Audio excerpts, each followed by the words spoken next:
Welcome to the Creating Wealth Show with Jason Hartman. You're about to learn a new slant on investing, some exciting techniques, and fresh new approaches to the world's most historically proven asset class that will enable you to create more wealth and freedom than you ever thought possible. Jason is a genuine self-made multimillionaire who's actually been there and done it. He's a successful investor, lender, developer, and entrepreneur who's owned properties in 11 states, had hundreds of tenants, and been involved in thousands of real estate transactions. This program will help you follow in Jason's footsteps on the road to your financial independence day. You really can do it.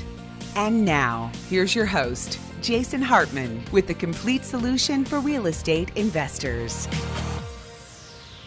Welcome and thank you so much for joining me for episode 1052, as we realize and appreciate that it is an amazing time to be alive. But it's a paradox, isn't it? Because at the same time we realize that it's an amazing time to be alive, we also have to tolerate things in life like, well, leaf blowers, air conditioning abuse, the new secondhand smoke, air conditioning abuse. You've heard me talk about these things before. As we enjoy the decline of culture and civilization, well, I said enjoy sarcastically, of course, and we see the absolute moral bankruptcy everywhere on the news, and how these just sleazy, unethical people are able to gain such a foothold in the world. It's truly amazing. I don't know what's going to become of society in the world. It's really something else. You know, we will continue to observe. We sure will. I mean, every day there's a new scandal. There's this, that, and the other thing. It's truly mind-boggling, and we profile a lot of that on the show, as you know. So we just celebrated Labor Day, Americans did at least, and it's interesting, I saw an ad for Sotheby's, the real estate firm.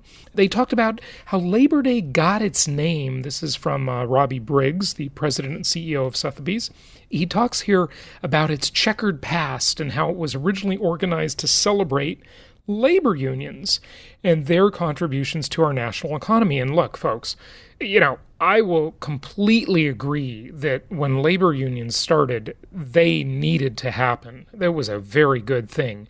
Like labor unions, civil rights groups, a lot of these other groups are sort of like looking for something to do nowadays. You know, there's not a real serious cause that there was back at the founding, but any organization, whether it be a charity or a union, organization of any kind, a government committee, of course, I mean, don't forget the government, their main goal of any organization, just by the nature of human dynamics, is to perpetuate its existence and to increase its power.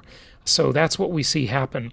But, you know, back then, I mean, Americans were working 12 hours a day, 6-7 days a week, and they were barely getting by. You know, the big companies and the trust of the day, the robber barons, as they called it, they controlled everything. They controlled all the resources, right? But now we see a similar thing, because as we watch the cultural decline and decay, we see the technical tyranny, these technology companies that are literally the new oppressors, the big tech companies. You know who I'm talking about. I tell you, they are infringing on people's copyrights. They are obviously infringing on people's privacy. They are just taking advantage in so many ways. So again, as society evolves and technology evolves, we need to take a look at this stuff all the time, because it's just something that always needs to be kept in check. These big tech companies, they are like the new government. They are these sort of almost pseudo-governmental entities, and oppressing people in all sorts of ways. So, you know, we'll continue to look at that. But today, we have a mortgage update. We're going to talk some real estate stuff. I also want to give you a little lesson on adjustable rate loans, because I think we are going to see the popularity of adjustable rate loans come back as interest rates increase and the high-end market is slowing significantly. The low-end market definitely not slowing at all. Huge inventory shortage, and thank you, those of you who reached out to me after mentioning that on the episode last week. We certainly need more property inventory. We have some great inventory, but not enough of it. So adjustable rate mortgages are going to come back. That is my prediction. Inventory very low on the lower end, the good, sensible rental properties, the properties that follow my commandment number 5, thou shalt not gamble. The property must make sense the day you buy it or you don't buy it. But we will see the market react to this, and the mortgage market, I believe, will start promoting adjustable rate loans again. We'll see if my prediction comes true.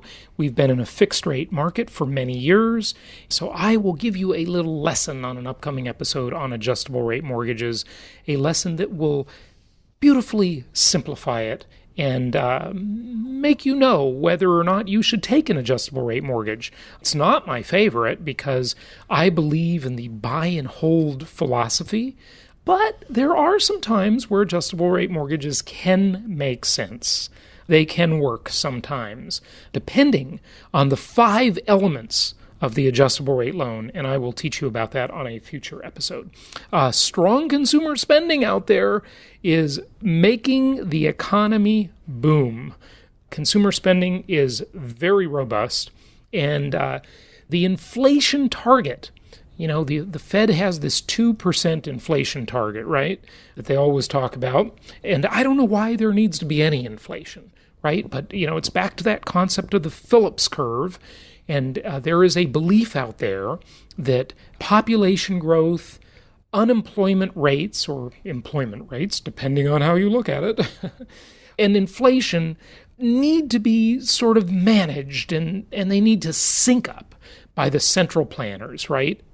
And so the Fed's target is a 2% inflation rate. Well, we are definitely moving in to an inflationary time, and that's why we see rates increasing to stave off the potential for serious inflation. Now, we have heard of some stories around the world, of course, Venezuela being the new poster child for economic disaster. How's that socialism and communism working? Not so well. It never does. It always fails every single time it's tried, everywhere it's tried. Not one success story, not even the Scandinavian countries, okay? So we're definitely seeing some real signs of inflation, and we will see how the central bank intends to manage that. Again, I believe we have one of the most transparent Federal Reserves we've had in a long, long time.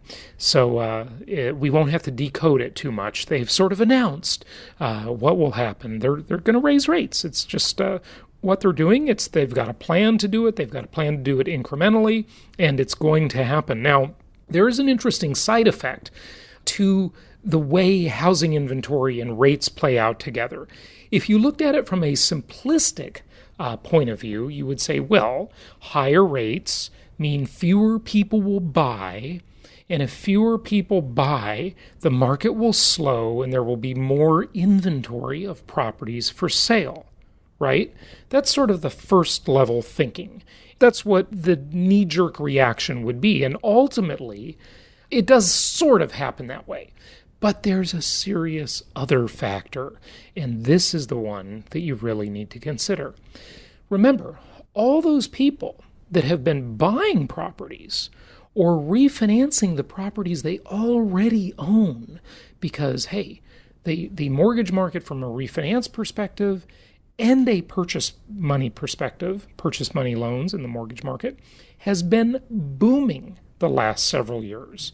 As we have had very low rates, we've had a very hot market, we are into the second year of a Trump presidency, and that has created a very hot economy. Love or hate Trumpster, but hey, I said during the campaign, as he was saying his dumb things, sometimes funny dumb things though, most entertaining debates in all history, right? As he was doing this, I was saying, hey, hate this guy all you want, but he's going to be good for the economy. Now, the question is compared to what? Well, we don't know because you can't hear the dogs that don't bark. We don't know what would have happened if the criminal known as Hillary Clinton were president today. Everybody thought she would be, right?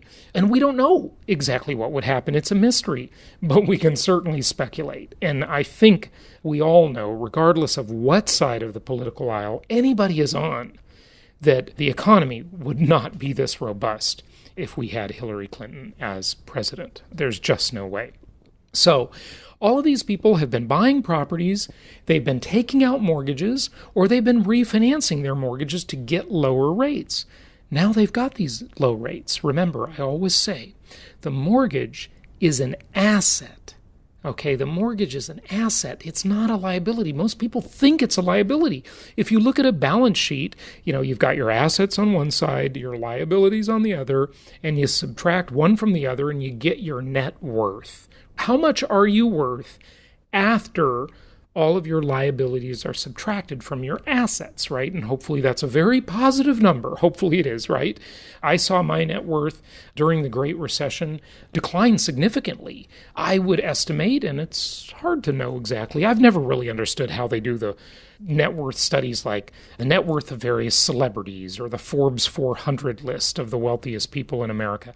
How do they do that? I mean, it's really hard to know what your net worth is. It's not a simple thing because there are intangibles, right? There are businesses are. It's hard to know if they're not publicly traded what your worth is, right? It's really hard to know. People try to evaluate the value of these non-publicly traded companies, and it's not easy to do that. But anyway, you have multipliers and so forth. So all these people have been taking out mortgages, and we've talked about net worth, okay, so you get how that works. But all of these people that have these mortgage assets, and I don't mean the lenders, because they consider that an asset because someone owes them money. I mean the borrowers. The borrowers have a mortgage asset because they've been following my plan. And now they're going to be in for some serious benefits from Inflation Induced Debt Destruction, my trademark term, Inflation Induced Debt Destruction. As time goes on, they will see inflation diminish the value of the debt. But what if you refinanced your house or you bought a house, and this could be your own home, it could be rental property, whatever, any kind of real estate where you've got a mortgage that you took out in the past few years. Well, you've got a very low rate and a very good asset there. Now, if you're a typical homeowner, you're probably not going to want to sell that property because when you sell the property, guess what? You have to sell the mortgage too, right? The mortgage, sadly, is not transferable. It goes with the property, not the person.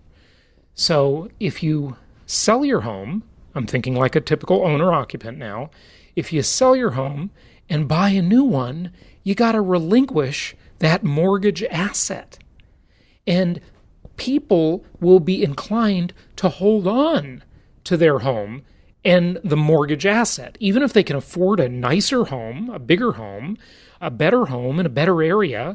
Even if they can do that, even if their family's expanding and they want to move and they can afford to move, they don't necessarily want to relinquish the mortgage asset because it's a very good, well-priced mortgage for 3 decades long.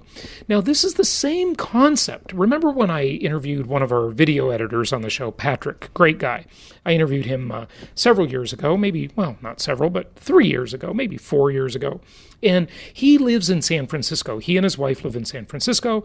They have a rent-controlled apartment. It is a very good deal. They've been living there a long time. And I can't remember the exact numbers, but they were roughly paying, I think, $2,400 a month. He came on the show and explained this whole thing. And the property was worth about $1.5, $1.7 million for $2,400 a month, or approximately. And, they would move. Patrick and his wife would be totally game for moving. But they cannot replicate that deal anywhere else because it's rent controlled. And they've been renting there for like 20 years. So rent control makes for a stagnant market. And so do long, low-rate mortgages. they make the market more stagnant. They make for less price discovery. They make for less movement, because now people have got these great assets, just like Patrick and his wife in their rent-controlled apartment, or they've got these super low-rate mortgages, and they don't want to give them up. Why would they want to give them up? I mean, on all my properties where I have these very low-rate mortgages, I don't want to give them up either. They're really good deals. I can't necessarily replicate them. And so this causes inventory to be tighter, to be even a bigger shortage of inventory. So we'll see how it plays out. Now, when there's tight inventory, look, I think you all know the law of supply and demand, and the way the supply and demand curves meet, and the way they price things into the market. When there's low inventory and there's still demand, and there's lots of demand for good, solid income properties, prices go up, right? They go up. They have to. They can't do anything else. That's exactly what they have to do. And so we shall see how this all plays out, but it's going to be interesting. Now, it'll last for a while. Some of these people holding these low-rate mortgages will ultimately come off the fence. Okay, it'll happen. Things will move. They just won't move as much as they maybe should move or might otherwise move. All right, so let's get to our mortgage update. As we kind of talked about that a little bit, let's get to some more specifics. Adam is doing the mortgage update today, and we're going to do this more regularly on the show. He's been bugging me about it, so I said, hey, then you take the lead and go for it. Interview some of our lenders in our network and see what they have to say, and we will play that here in a moment. But first, congratulations. We had a few more people register for our awesome Hawaii conference coming up. That's coming up first week of November, and our Venture Alliance Mastermind retreat is right there the next day in Kauai. So we will be on Waikiki Beach for the 2-day conference, and then we will be in Kauai for a 2-day Venture Alliance Mastermind retreat. You can join us for both. Go to jasonhartman.com and register for that today. There is an airfare war going on, so congratulations. Airfare to Hawaii is really reasonable right now. Good things with the airfare war going on there. Also, be sure you enable our Alexa skill so you can get Jason Hartman's real estate update every day on your Alexa device. And be sure to subscribe to our new Property Cast, where you can get properties delivered to your mobile device or computer, just like a podcast is delivered to you. Now, watch. Everybody in the world will copy me on this great idea. But remember, I was first with the Property Cast. So Jason Hartman's Property Cast, wherever you consume podcast content, you can get it there. And please rate, review, and subscribe to that. We would appreciate all of your nice reviews, and we always do. So thank you very much, and let's get to our mortgage update.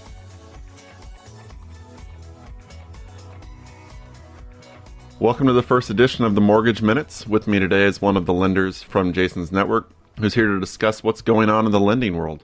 We're going to dive into where rates are now, what things have impacted rates recently, and what factors are on the horizon that we need to be wary of. So first off, what rates are you seeing investors getting these days? I know you can't be too specific because everyone's situation is different, but what range can people with bad, mediocre, and good credit be expecting? Well, a lot of that is, I guess, relative. I mean, you say the bad, mediocre, and good credit. Bad credit may not put a person in a position to even get into the investment and property financing part of it. But let's just say that if a person is looking at a median credit score around 740, that's where you're going to see the majority of lenders not have an impact on the interest rate based upon credit score, because your interest rate is going to be adjusted based upon a base rate is what's going to be issued. Then you're going to have some adjustments to it for the type of property you're buying. Is it going to be a multi-unit, single family, that kind of thing that's going to be adjusted for the type of usage, primary residence, secondary home, or investment property. And another adjustment will be for the credit score. Starting at 740 and above, there will be no adjustment. As you go down in score, every, really a 20 to 19 to 20 point increment, you're going to have an adjustment to that. So the rate may stay the same, but there may be adjustment in cost, or what we know as points, or there may be adjustment in the actual rate itself. So what I've seen many right now is in the high fives. A year ago, we were doing things in the high fours. So we've seen at least a 1 to 1.25% adjustment. To speak more specifics, myself personally, I just closed on a property in Missouri. I used a competitor because I'm the only licensed loan originator in that state for my firm, and I can't do my own loan legally. So I went outside of my firm, and they locked me at 6%. And when I looked at the cost to purchase it down to go into the fives, because of that loan size, it wasn't a real big loan size. It made no sense for me to front load that money, because when I ran my own taxes and started looking at seeing how my tax would be impacted by that slightly higher rate, as far as that deduction is concerned versus what I might have paid in taxes with a lower interest rate from the cash flow, they actually really was within pennies of each other. So it made no difference to me. At that point, the only thing that would have been a difference for me to get that rate lower just so I can tell people I have an under 6%. But personally, I don't care. I understand this well enough that interest rate does not play as big a factor to me. I even run the numbers from a difference at 1%. And because of the tax deductibility here versus the income tax I would pay on the cash flow, the gap is so minuscule. It looks bigger on paper, but when you get done with all that math for each person, and I know for me specifically, it didn't matter at all. It was literally within dollars of each other. All right. So you mentioned that a year ago we were looking at 4 3/4 or so, about 1% less. So what things have been going on in the economy that have led to rates rising? We have seen them climbing in the last few months and year. So what things have led to that? Well, we're going to have to go backwards a little bit. 2007, when things really started to vaporize in the market, there's a big halt in the credit markets because everybody who was putting money into the mortgage-backed securities market pretty much pulled out in August of 2007, as I recall. In fact, I received an alert at that time from a source that I subscribed to saying that there was big sell-offs. So I contacted my staff while I was in Hawaii at the time and had them lock every deal we had for 60 days, if I remember correctly. So I had an entire pipeline of probably about 40, 50 loans at the time. We locked them all.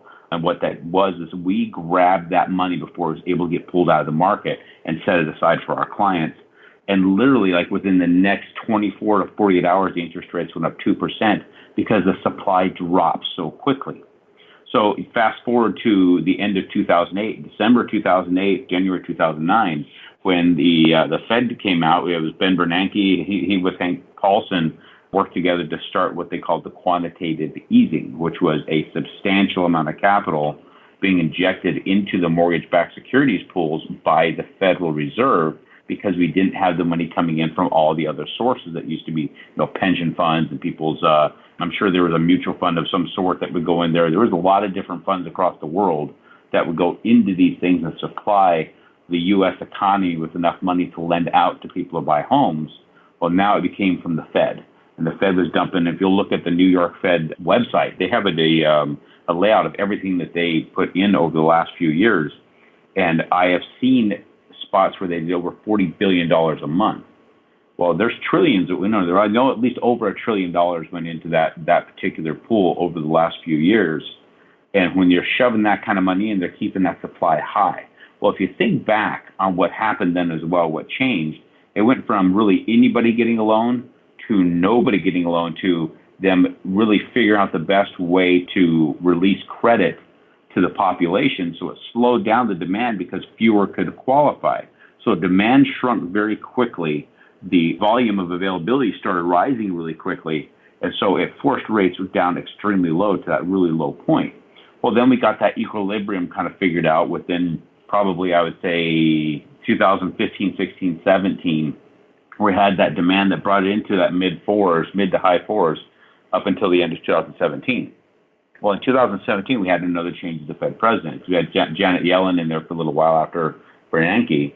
Well, the new Fed president looks at everything and says, well, look at our economy. Our economy's on the rise. Everything's been going very well. We're in great shape. So we're going to start a new policy referred to as quantitative tightening, which is basically taking their foot off the gas. Instead of dumping upwards of $40 billion a month in there, the last one I just saw was $3.6 billion being dumped in. So you can see the big contrast. Well, what that does, when you have a demand pulling on something and the supply starts to shrink, the cost of what that is starts to go up. So we saw a large jump from December 2017 up until about probably March 2018. We saw a massive jump, nearly a full percentage point, and it's maintained that gap since then. And it's all because the demand has started to shrink because the rates going up, especially in the owner-occupied world. That, as Jason talks about, owning a home and living in it and paying the debt on it That's your debt. There's no offsetting that. If you're buying that property and leasing it out, that's in a way somebody else is paying that debt, and you have all these things that are working in your behalf to make it a much better deal for you to hold it regardless of what the rate is.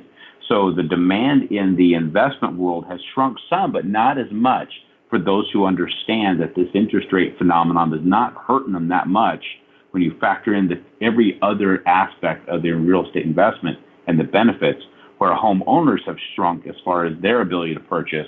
So the demand has equalized out with the supply and kept us in this high fives, maybe low sixes, depending upon who you're working with. All right, so is there an end in sight to quantitative tightening? I know the Fed chair has come out and said that they view the economy as healthy now. So would they loosen it back up to kind of where it was before they started dumping money in? So would they kind of make it to quantitative equilibrium or something like that? Good, solid question as to what their plan is.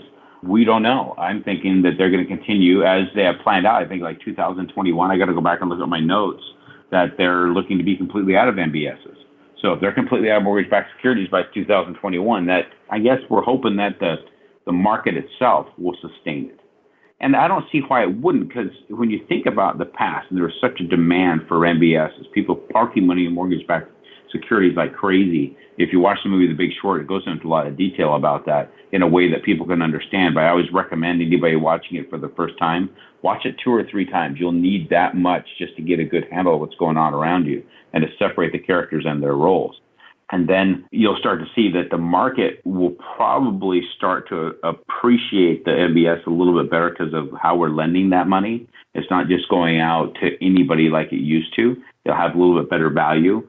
Plus, we're going to show a lot better performance because you're not putting out there to people just to buy something and hoping that the value is going to go up and then unload it like they did in the mid-2000s. That performance is going to be much better than it had before. And I've noticed that the real estate investors have a better performing portfolio, meaning for us as lenders, than your homeowners, especially the first-time home buyers. I've noticed that there are some reports that come out and they don't have near their performance as far as on-time payments that a real estate investor has. In fact, I got real estate investors, and I encourage them all, call me, you run into any problems with your payment schedule or how things are going on there, because they are earnestly trying to make their payments, but sometimes different lenders and different servicing companies has a little bit of a different process and gets a little bit more complicated than they want it to be. So, I get her where the real estate investor can't wait to just get their payment in and make sure that they're clean and keep their credit clean so they can continue to keep investing. Now, the Fed is meeting in September and is widely expected to be raising rates from their current, I believe, 2%. Is this going to impact rates much, or is it already priced in? It's already priced in. Everybody already knows that that's the case.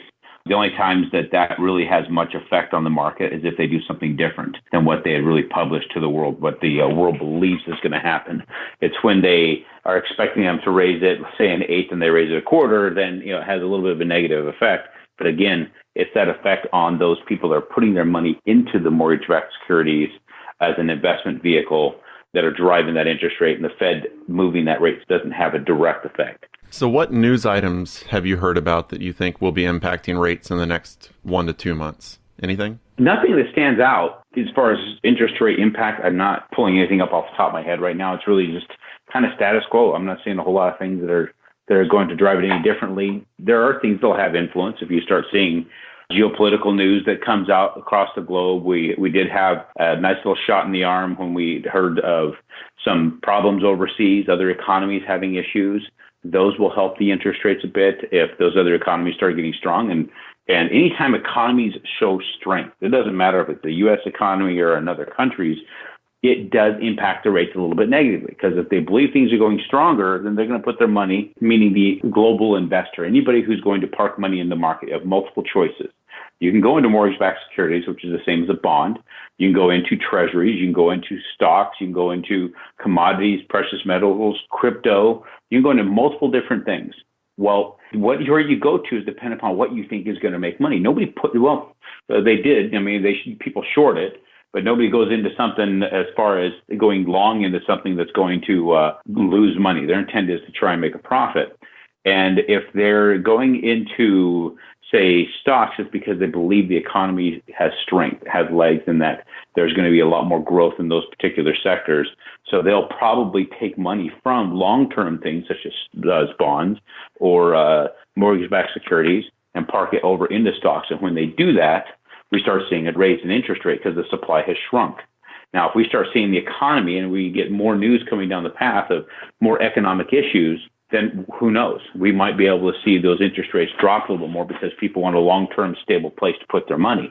Now, one thing I did notice, I was looking at the Fed's website, is that consumer credit is up. When consumer credit is up, I personally think, it's just an Aaron Chapman opinion, that we may see that the consumer credit pushing to a point that puts a little bit of strain on the economy, because the consumer ability to purchase things and to drive the economy is what has been driving it thus far. If you look back at 2017 with them showing a healthy economy to make the decision to do the quantitative tightening, well, it was all based upon consumption. I think it was 72+% of the U.S. economy is the consumer. And it was also pointed out to me last year that over 19% of the global economy is the U.S. consumer, which I thought was really an interesting item to know as well, to know how much the consumer drives all economies. So the thing that I found really interesting is that over the year of 2017, by I think it was end of second quarter 2017, the average savings per household is about 5.5% of their income. But then you fast forward to the end of the year, it dropped down to 2.4% of their income. So it went down a significant amount, over 50%. And so then we saw that consumer credit had gone up by the end of the year. So people were trading their savings for stuff, and they're going into debt. And we did notice on the Fed site this morning, as I referenced earlier, that consumer debt is up. So if that continues, that may have a positive effect on the interest rates. But just because of one, the supply is going to not be as much drawn on as much because the consumer is not going to be spending as much in the bigger items because of their credit being used up for little things. But we'll see. That's just the first thing that kind of pops in my head as you were asking that question. I thought rattle around for a minute, and that's what seemed to be a potential on the future that may have some impact. All right, so flight to safety is good for us investors. Thank you so much for joining us. Thank you. Thank you so much for listening. Please be sure to subscribe so that you don't miss any episodes. Be sure to check out the show's specific website and our general website, hartmanmedia.com, for appropriate disclaimers and terms of service. Remember that guest opinions are their own, and if you require specific legal or tax advice or advice in any other specialized area, please consult an appropriate professional. And we also very much appreciate you reviewing the show. Please go to iTunes or Stitcher Radio or whatever platform you're using and write a review for the show. We would very much appreciate that. And be sure to make it official and subscribe so you do not miss any episodes. We look forward to seeing you on the next episode.